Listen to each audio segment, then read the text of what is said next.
here in Guymon, Oklahoma, visiting with Jackie Monk in her backyard. And Jackie, I first have to say we're actually in your side yard. Yes. And I have never seen such a landscaped little side yard between two houses. You've got a theme going here. Can you tell us about it? I do. It's really just my fun area because I do what I like here.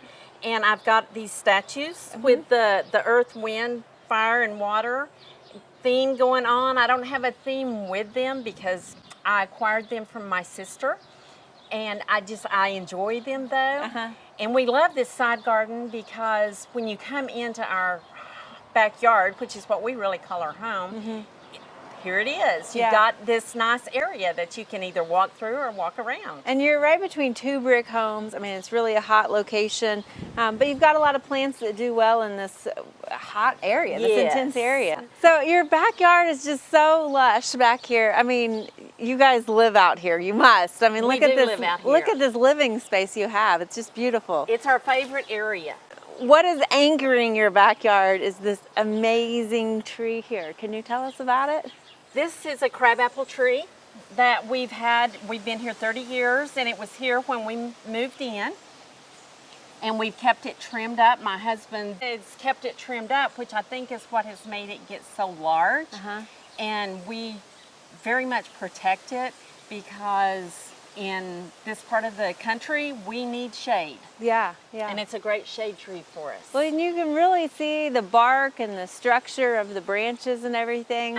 So it blooms in the spring. It blooms in the spring, and it makes terrible mess with those crab apples in the summertime, but we just deal with it. Right. Well, you've got several seating areas out here.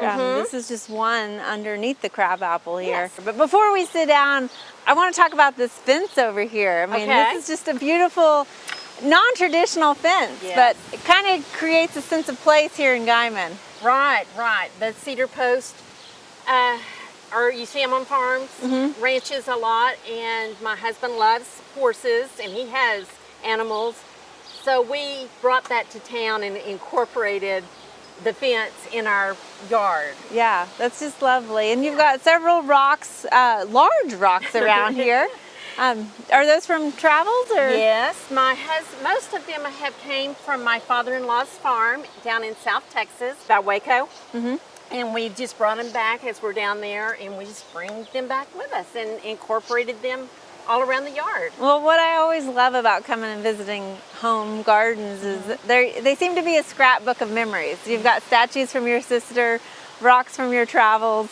So we've got another side of your garden here that I want to mention, and just on the other side is a train track. Yes. But I love how you've utilized it to kind of mitigate the sound and the side of that train. Right. Can you tell us a little bit about how this came about? When we moved here 30 years ago, we had these evergreens that were all the way across down to the ground. Oh, okay. So we decided that we were going to trim them up because I'm scared of snakes. So my husband took that on, and when I came home at lunch one day from work, he had trimmed all these up like this, which wasn't exactly what I had in mind, but as it's turned out, it's okay. We've got 2 left, and then we've just mulched around them, put our rocks and different things to just make a area that looks nice, but yet also helps with the sound of the train. Oh yeah, there's a lot of interest here, and I'm sure during the winter too, you're grateful for those as well to still provide some green. Yes, they do stay green, one of the few things, so that's nice. Very nice. Well, Jackie, you have a lovely backyard, and I might want to hang out with you for a little while longer if you don't mind. That'd be great. Thank you for sharing your yard with us. You're welcome. Thank you. We hope you enjoyed this video. It's part of our Oklahoma Gardening YouTube channel. You can also find even more videos on our OK Gardening Classics YouTube channel. And join us on social media for great gardening tips, photos, and discussion.